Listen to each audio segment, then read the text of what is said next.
ባል የቤቱ መሪ ነው። ራስነት ከእግዚአብሔር ዘንድ ነው የተሰጠው ለባል ቤቱን እንዲመራ እንዲያስተዳድር ከእግዚአብሔር ዘንድ ኃላፊነቱን ተቀብሎ ቤቱን በፍቅር መምራትና መቆጣጠር የባል ኃላፊነት ነው።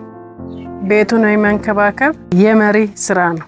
ቤቱ ውስጥ ለሚፈጠረው ለአሉታዊ ነገሮች ገዳቢ ቁልፍ ነው የባል።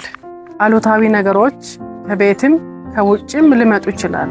በጥንዶች መካከል ባል መሪ ሆኖ ሳለ ከዚያም የሚመጡ ቤትን የሚያናጉ ንፋሶች ሊመጡ ይችላሉ። ለሚመጡት ነገሮች ግን አሉታዊ ወይም ኔጌቲቭ ነገሮች ሲመጡ ባል ነው ወይም መሪ ተብሎ የተሰየመው ስልጣን የተሰጠው ባል ገዳቢ ቁልፍ መሆን አለበት። መልካም ተጽዕኖ የሚፈጥር ነው መሪ ማለት። መሪ የተበላሸውን የሚያስተካክል፣ የወደቀውን የሚያነሳ፣ ቤቱን የሚቆጣጠር፣ ቤቱን ደግሞ በመልካም አደራረግ የሚያስተዳድር፣ የሚመራና የሚቆጣጠር ነው። ይሄ መሪ በጥንዶች መካከል መሪ ሆኖ የሚያገለግል ወይም የሚመራ ባል ሚስቱን ስራ እንኳን ባይኖራት ስራ እንዲሰራ ፍላጎትን ይጭራል።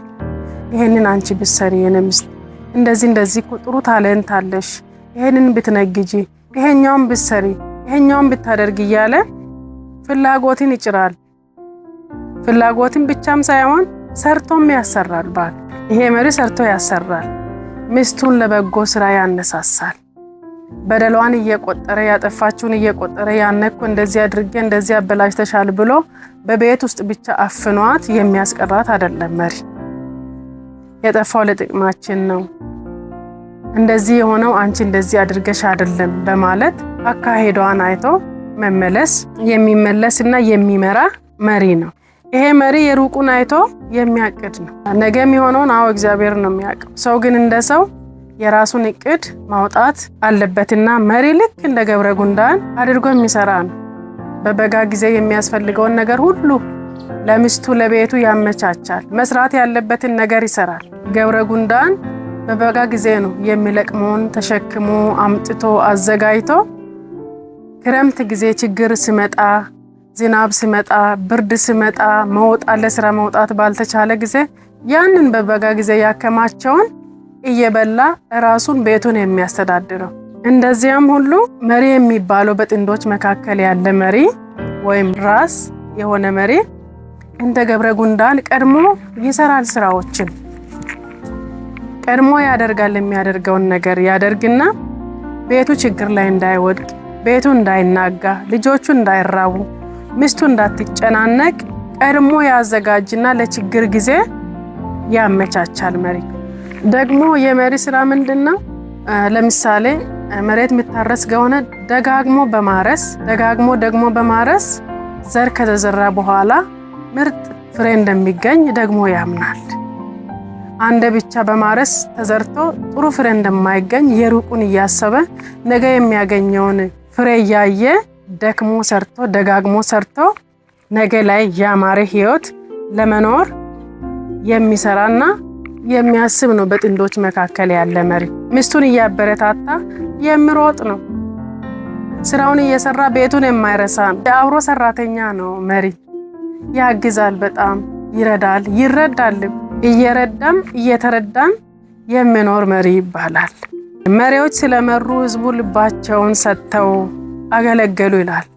መሪ እንደሚገባ ሲመራ መሪ የሚገባውን ነገር ሚስቱ ላይ በቤቱ ላይ መልካም ተጽዕኖችን ሲፈጥር ሚስት ልቧን ሰጥታ ነው ለበጎ ስራ የምትነሳው። ከዚያ በኋላ እሱ ራሱ እግዚአብሔርን ያመሰግናል። ሚስቴን እንደዚህ ስላደረክልኝ እያለ እግዚአብሔርን ያመሰግናል። መሪዎች የሚሰሩት ስራ፣ መሪ በቤት ውስጥ የሚሰራው ስራ ለሚስት ትልቅና መልካም ተጽዕኖ ሊፈጥርላት ይችላል። ይሄ መሪ ነው ካልን በጥንዶች መካከል ደግሞ የአለቃ ካራክተር ያላቸው ባሎች አሉ። እነዚህ ባሎች የውርስ ኃጢአት ይመስል ወርሶ የመጡት የበደል እይታ አለ። ከሌሎች ከጥንት ሰዎች የወረሱት ረቅጦ የማስተዳደር አስፈራርቶ የማስተዳደርን ስራ ነው የሚሰሩት። አለቃ የሆኑ ባሎችን ነው ይሄንን ምለው። እና አስጨናቂ ናቸው እነሱ። የሚያስጨንቁ፣ ረቅጦ የሚገዙ፣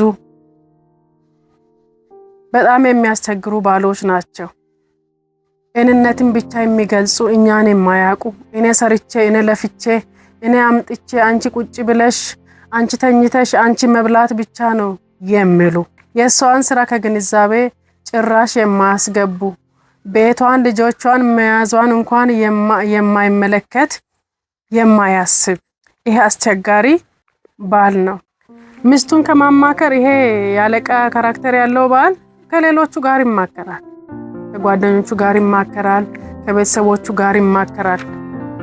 የሚያደርገውን ነገር ካደረገ በኋላ ከጓደኞቹ ትሰማለች። የዛነ ምን ይሆናል? ለምን አደረክ ተብሎ ጭቅጭቅ ይነሳል። ምን አገባሽ? ረቅጦ የሚያስተዳድር ለመልካም ስራ የማያነሳሳ ይሄ አለቃ ነው። ጭካኔ አለው። ሊረዳም ፍቃደኛ አይደለም፣ ሊሰማም ፍቃደኛ ያልሆነ የራሱን ፍቃድ ብቻ የሚፈጽምና ሚስቱን እንደ ዕቃ የሚቆጥር እንደ አሻንጉሊት ቤት ውስጥ መኖርና ከሷ ጋር ምግብ መብላት ያቀረበችው ምግብ ሰርታ እንድትሰጠው ከሷ ጋር አብሮ ተኝቶ ለመውለድ ብቻ የሚያስብ ነው። እሷን እንደ ዕቃ የሚቆጥር ነው ይሄ አለቃ የተባለው። ስለሚስቱ ምቾት በፍጹም የማይጨነቅ የአለቃ ካራክተር ያለው ባለቅነቱ ብቻ እንዳትመጣበት ጥንቃቄ ያደርጋል። ይሄ አለቃ እኔ አለቃ ነኝ አንቺን ምን አገባሽ? ለምንድን ነው የምታወሪው? አንቺ ምን አገባሽ? የሚል ባለቅነቱ ብቻ የሚመካ ሚስቱን እንደፈለገ አድርጎ የሚያስተዳድር የሚያስጨንቅ። ያው ሚስቶች ብዙ ነገር ችለው ይኖራሉ። እሱን ሌላ ጊዜ በዝርዝር ይዤላችሁ ሊቀርብ ይችላል። ስለዚህ ሚስቱን የሚያስጨንቅ ይሄ የሚያስቸግር የማይሰማት ለበጎ ስራ የማያበረታት ዛሬ ተዘርቶ ዛሬ ይብቀል እያለ የሚያስጨንቃት ይሄ የአለቃ ካራክተር ያለው ባል ነው። ቀደም ብለን እንዳየነው መሪ ደግሞ ከዚህ ተቃራኒ ነው። ስለዚህ ይሄንን ቪዲዮ የምትመለከቱ ባሎች በቤታችሁ ውስጥ መሪ ናችሁ ወይ አለቃ ነህ? በሚስት ላይ በቤት ውስጥ አንተ መሪ ነህ አለቃ ነህ? ራስህ ገምገም።